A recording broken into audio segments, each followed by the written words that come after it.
भक्ती भावे नमस्कार. हे आई कुलस्वामी, तुझ्याही चरणी माझा साक्षात तरी समाधान वाटतं.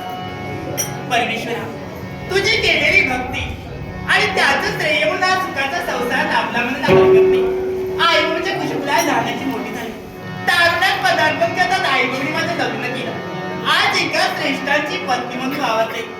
आई बाबाच्या मानापणासाठी या सासरी सुखाचा संसार करणं हे माझं भाग्य समजते आणि स्वतःला भाग्य समजते. याला कारण यांच्यासारख्या प्रेमळ करतात नक्षपती मला लागला. कोणतेही संप्रेषण स्त्रीला यांचा हेवा वाटावा असं म्हणजे पतीचं स्वरूप आहे. सारी नाती श्रद्धेनं जपून कर्तव्याचं पुत्रक पालन करता येईल हे पाहून मनोमनी धन्य झाले.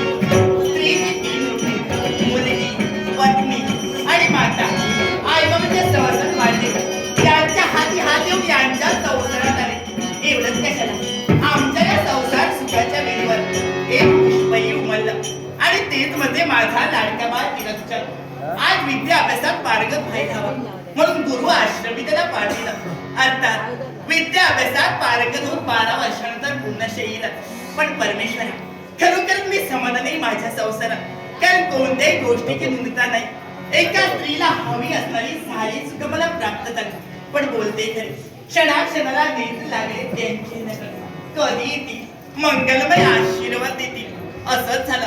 मन अधीर झाले त्यांच्या भेटीसाठी. म्हणून स्वामी लवकरात लवकर या आणि मला दर्शन द्या. हे